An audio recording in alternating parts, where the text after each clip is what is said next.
Hey, what's up, wrestling fans? It's this guy that you love, your favorite wrestling fan, Eric Rodriguez, on the mic, here to talk about more and more wrestling.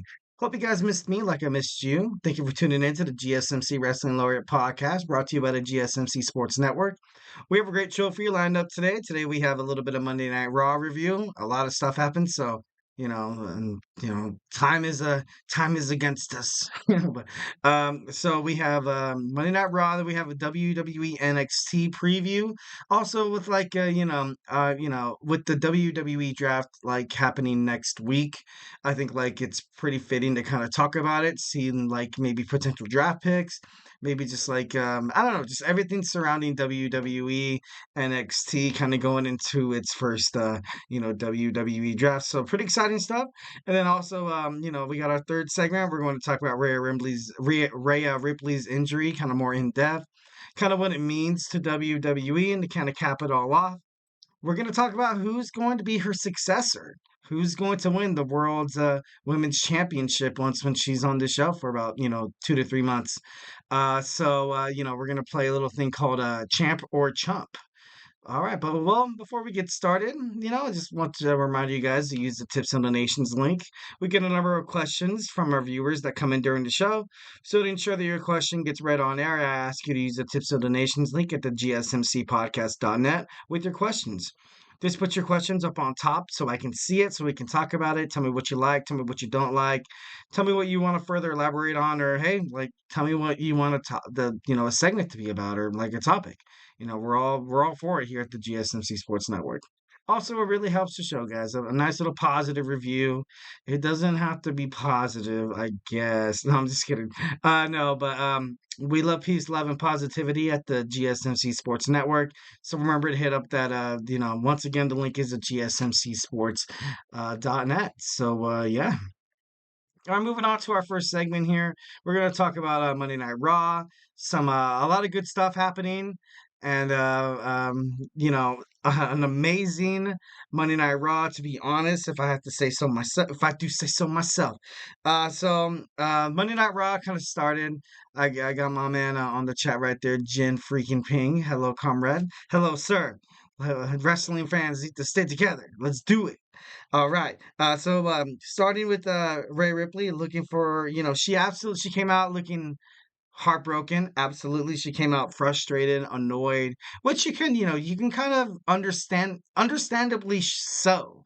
She was essentially injured because of this whole Liv Morgan's revenge tour kind of thing, and of course, unfortunate things happen inside the ring, backstage, during promos. Hey, like shiitake stuff happens. Like, you know what I mean? What can you do? What can you do? But I don't know. She just looked really upset, and I don't know. She's gonna be. It just kind of makes you think. I know the moment I found out her, kind of what happened to Rhea Ripley, I kind of thought to myself, I'm like, okay, maybe she doesn't have to give the championship. Maybe she can be kind of like that Roman Reigns, kind of like main Carter, where she could possibly like fight every other pay-per-view, not every single pay-per-view like like Roman did, or Brock Lesnar or Goldberg, or just something like that. But of course that really didn't really that wasn't the case. I'm guessing they're trying to do something big with the World Women's Championship, so they need the champion to kind of be there, like, you know what I mean? But still, I don't know. I think that's kind of bogus. I think that's kind of bogus. We had Rhea Ripley representing the company for such a long time as the world's women's champion, kicking ass, putting on good promos, you know amazing matches, and she's forced to vacate her title. I think she really she voiced that a lot. And we're going to get into it. I have a whole segment dedicated to it, so I don't want to spend too much time on it. She says she's coming back for blood. Liv Morgan came out, and it just wasn't good after that. And then, her leaving the arena, you see her hugging Judgment Day, telling her to keep Judgment Day on top. But to be honest, what I kind of want to, I don't know, like, Judgment Day just seems like they're kind of at fault without her. It feels like since Mommy's gone, Finn Balor seems like him, McDonough, and Dominic Mysterio kind of have different plans for where the Judgment Day wants to end up, as opposed to Damian Priest, the leader, well, the quote unquote leader. But I don't know. It's gonna be interesting to see that. But we'll get more into it. Next, we have Sheamus returns. Sheamus, I gotta be honest, I love myself some Celtic Warrior fella. No, like he's just he looks bulky. To be honest, he looks bulky, but he looks good. He looks good. He said that he was, he's in the best shape of his life. That's what he said. That's what he told interviewers and, journalists and all that. That's cool. Cool, dude. Like, I hope you, make it toward the WWE Championship picture because, to be honest, he looked a little bulky. Like, and you can see that, that match with Viking Raider, Ivar. They took the match really, really slow. To be honest, like usually when someone comes back from an injury, they don't really fight the first night. I want to think about someone from the last time I saw that in wrestling. To me, I can't put my finger on it right now, but I don't know. Sheamus came out and he kicked ass. He kicked some ass, man. He was able to win his match against Viking Raider Ivar, and hey, kudos to the Celtic Warrior and welcome back to the WWE. We missed you. All right, next we have Triple H coming out. Triple H, of course, awarded the Awesome Truth the new World Tag Team Champions. There is no longer a Raw Tag Team Champions, and there will be no longer a SmackDown Tag Team Champion. So, he's gonna crown Waller in theory on Friday Night SmackDown, but focusing on Monday Night Raw. Obviously we love the Awesome Truth. Like I like that finally Ron the Truth killing. Like he was able to have his WrestleMania moment after spending so much time within the WWE. He was finally able to have his WrestleMania moment as a tag team. Yeah, that's cool. Like it doesn't matter. Like as a singles wrestler, didn't really work out to plan. But to be honest, you have the Miz on your side. You are the new World Tag Team Champions in this new era of the Paul Levesque era. So hey, smile. I think it's going to be a pretty good ride, and I hope they don't lose their tag team championships right away. But I know there's a lot of good tag team champions, former tag team champions, and a lot of hungry young tag teams like the Creed brothers that are going to be itching and scratching toward that the World Tag Team title. So it should be pretty cool. It should be interesting to see how Triple H does that. Triple H, he announced the number one contendership between DIY, Creed Brothers, and the New Day. Of course, after the segment aired, you kind of saw these guys coming out, and it was, it was pretty cool. Like out of all these guys, I can imagine like the Creed Brothers, doing, I don't know, they're an amazing tag team. They really are. Like, him and like I said before, it kind of reminds me of like an American Alpha kind of thing. But during the entrance of the New Day you kind of saw something pretty crazy here, and I just kind of want to talk about it. You saw the QR code. You saw the QR code. You saw like, and there's only one thing, guys. I think it's Uncle Howdy. I want to say it's Uncle Howdy. Obviously, DIY won a chance to fight, Round of Truth Killings and the Miz, the Awesome Truth for the world tag team champions. But I don't know, like when I saw the QR code, I just thought it was absolutely awesome. I was like, man, I like it that WWE is kind of adding some kind of like like an oh man, like an oblivious like subliminal message kind of thing. Like they don't really do that anymore, and I think it was pretty cool. So people scanned the QR code. This is what came up. It said, "Time to wake up. Take my hand. Things will be better, and trust me." So honestly, that's some pretty, that's some Uncle Howdy stuff like right there. So I don't know. I'm pretty excited to see what Uncle Howdy does. Eric Rowan has had some contract obligations in independent circuit. He has not signed with anybody else, so I'm anticipating him maybe signing with WWE again, creating maybe this Wyatt Family 2.0 in honor of his brother. And of course, Alexa Bliss might come back next week at Columbus, Ohio. That's her hometown. So it's only like fitting. And also, you haven't seen Braun Strowman, although he is on the main roster on WWE.com. You haven't seen him out there. So honestly, wouldn't it surprise me to see these four come together and kind of have like a refurbished kind of like a Wyatt family kind of thing. I don't know what they would call themselves, but obviously there's no talent or no wrestlers out there that's kind of like promoting this kind of like this weird, dark, ominous kind of thing. So I don't know. Honestly, I think it's pretty cool. I'm looking forward to seeing what they do with Uncle Howdy. And yeah, so of course, all we have to do is we just gotta wait for next week. But you know. Anyway, so I got then Drew McIntyre had another promo where he blamed CM Punk for once again kind of costing him his chance to regain the WWE World Heavyweight Championship, which he does, which he has every right to do so. So they're building this match up to be something that's I don't know. It's gonna be big. It's gonna be big. I don't know if they're gonna push it all the way to WrestleMania 41. Honestly, the grandest stage of them all, maybe. But WWE SummerSlam seems pretty fitting because these guys have just been at each other's throat, like cutting promo after promo, talking trash, trying to beat each other up. This is just something that's uh, it's going to benefit Drew McIntyre in the long run because CM Punk has already kind of like I don't want to say he's seasoned or I don't want to say like he's kind of peaked, but I believe that CM Punk right now he respects the hell out of Drew McIntyre. Like you can see that in the ring, you can see that backstage. And to be honest, it's going to be interesting to see how these guys, their chemistry within the ring because both of them are top tier performers.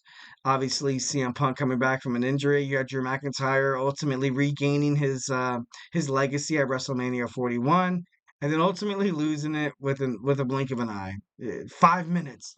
Oh, the spotlight for 5 minutes. No, and then Damian Priest catches in, and he's able to win that. So should be interesting. Next, you have the Candice LeRae teaming up with Indy Hartwell, fighting Ivy Nile and Maxine Dupree. Ultimately, like I said in the last podcast, that I think this is going to kind of be where these guys kind of head forward within the women's division. And obviously, Ivy Nile was able. I no Ivy, no Indy Hartwell was able to play dirty like her partner Candice. So both of them kind of had that taste for heading toward being a heel. Absolutely heading toward being a heel. Obviously, you kind of have the draft coming up within the next couple of months. You have the WWE Women's World Tag Team Champions, the Kabuki Warriors, and you have the WWE NXT Women's Champion. So it's only a matter of time until Raw gets their own WWE Women's Tag Team Champion. And honestly, putting the strap on LeRae and Hartwell, kind of seemed fitting because LeRae and Hartwell had an amazing career in NXT. Hartwell, obviously, in the former WWE NXT Women's Champion. So, honestly, it's going to be pretty cool to see. I've mentioned before that, days and days and days ago, that a women's intercontinental championship would be pretty cool. So, that'd be, if somehow, some way, Terrorizer, Paul Levesque, Triple H, Hunter Hearst Helmsley is able to make that happen. Honestly, I think it would do the women's division really, really well. So, obviously there's that in your back pocket, mate.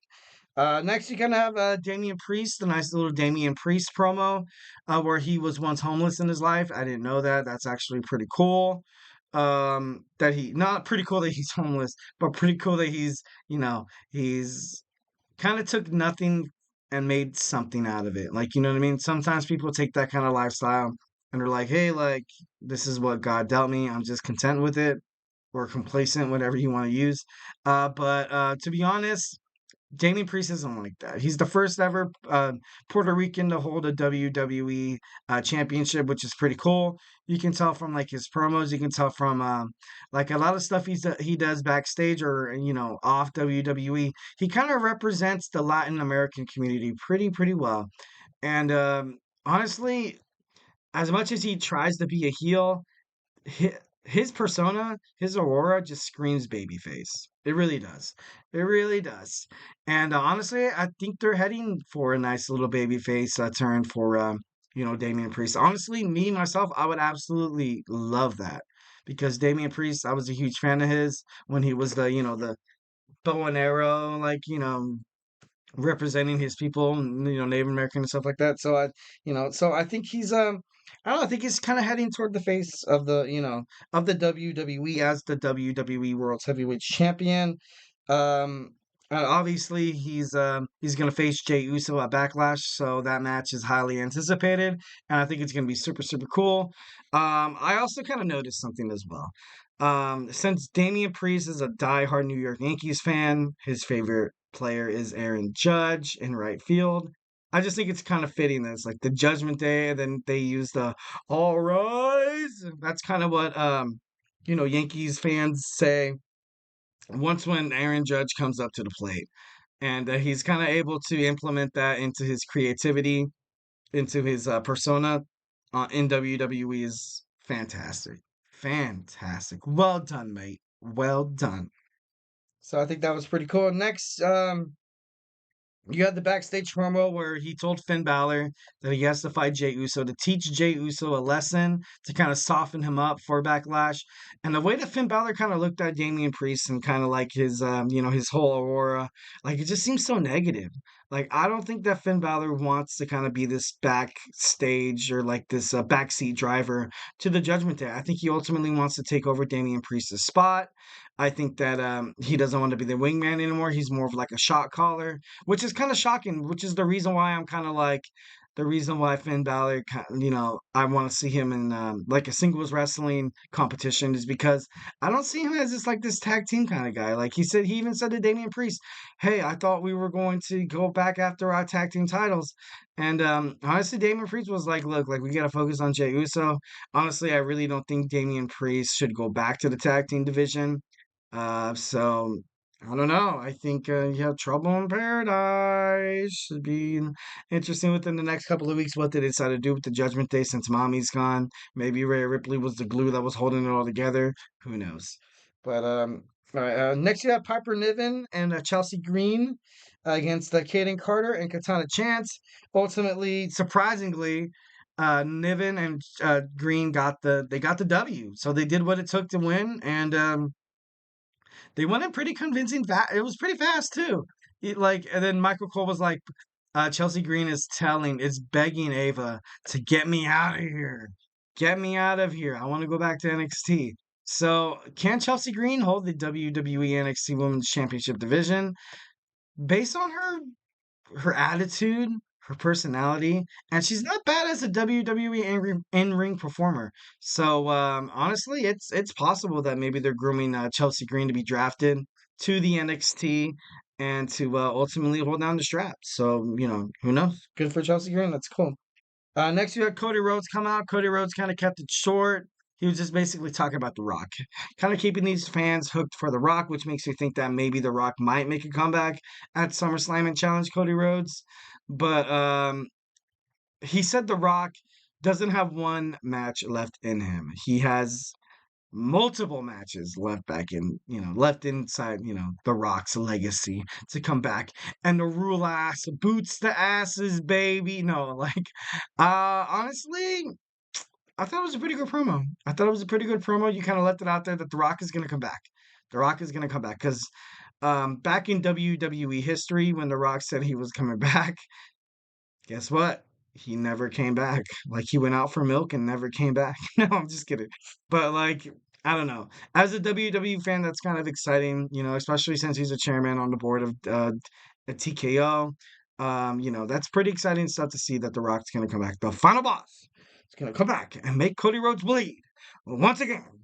And that was my final boss's impersonation. I know is really well. Yeah, grooming. I'm thinking about getting an agent and going to Hollywood and being like, a master actor impersonator. I'm just kidding, no. But when you kind of, then you have Jey Uso. Jey Uso fighting Finn Balor. This match was actually kind of surprising to me. Finn Balor has now kind of been demoted to that guy who's going to lose to Jey Uso on Monday Night Raw. And I'm not trying to take anything away from Jey Uso. I'm not. I think he's a great performer. I think he's very marketable. He has a heat thing going down right now. And then you had Damian Priest telling McDonough and Dominic Mysterio to take on Andrade. Didn't happen. And then you had Finn Balor saying, "Hey, I need you to take out Jey Uso before Backlash." Didn't happen. So ultimately, Damian Priest is very frustrated with the Judgment Day right now, and for him to call it quits, very, very likely. Absolutely, very likely. And when the match ended, Damian Priest had him, man to man face stare down that WWE likes to do. He held up his World Heavyweight Championship, and Jey Uso kind of looked at it, and then McDonough and Dominic Mysterio attacked Uso from the back. Damian Priest wasn't happy. He didn't approve this, and then Finn Balor kind of told him, he's like, "Well, hey, well, like, what's wrong with you? Why are you doing this? Like, kind of like, why are you acting noble right now? Now that you have this belt, all of a sudden, you're too good for us. You're too good for us, big man. You want to move forward past the Judgment Day?" Like, I don't know what he told him, like, but that could have very much been so. But obviously, Damian Priest wasn't happy. You kind of want to see that Damian Priest wants to be a genuine champion. He wants to, beat the best to define his legacy. And honestly, he's I don't know, he's doing a pretty good job. All right, moving on. We're out of time here. So the Monday Night Raw ended with the Intercontinental Championship match, Montreal, Quebec, Canada, with Sami Zayn defending against Chad Gable. Ultimately, this was a really good match. It lasted like, I want to say like a good 20 to like 24 minutes. It was very, very good. A lot of technical wrestling, high flying moves, and a lot of like close three counts. One, two, and then like maybe I thought I heard like a "This is awesome" chant. Don't quote me on that. But ultimately, Sami Zayn was able to pick up the victory in his hometown of Quebec, Canada. One of the things I kind of want to highlight was his entrance. The entrance. Jey Uso got done and ran away from, not ran away, he was able to evade the attack from the Judgment Day, came to Sami Zayn in the front of the Montreal, Quebec building, and they kind of had a moment there. And I kind of like how the WWE superstars are kind of engaging more within the crowd. Like, I think that's pretty cool. You kind of see more fights going out to the crowd now. You had that Seth Rollins promo the night before WrestleMania where he challenged The Rock or Roman Reigns to a match. And he fought Solo Sikoa in a Bloodline Rules match. But then you had Sami Zayn kind of come out, you like he was able to, I don't know, just begin his entrance within, and you see people at the concession stand standing in line, and everybody they look freaked, they look starstruck, which is something that the WWE should continue to do. But honestly, that's my opinion. I think bringing your superstars closer to the audience is obviously better than keeping them like kind of isolated like it was during the Vince McMahon / Shane McMahon era. But honestly, I think Paul Levesque should kind of keep promos like that. That was pretty cool. All right, and to kind of end it all off here, and it kind of really, really upset me. And I mentioned in the last podcast, I really hope that Chad Gable does not go heel. He turned heel, or maybe he didn't. Like, I know a lot of people compare Chad Gable to like a Kurt Angle, where Kurt Angle was honestly kind of better as a heel. So, with Chad Gable going heel and Damian Priest kind of going babyface, I don't know. I just think that Sami Zayn right now, his next opponent is probably going to be Bronson Reed. But I don't know. It's a lot of good stuff, a lot of stuff to unpack. And Monday Night Raw, there's probably some stuff that I missed. Don't hate me. But the moment you come back from our break, we have our WWE NXT preview. So, hey, don't go anywhere.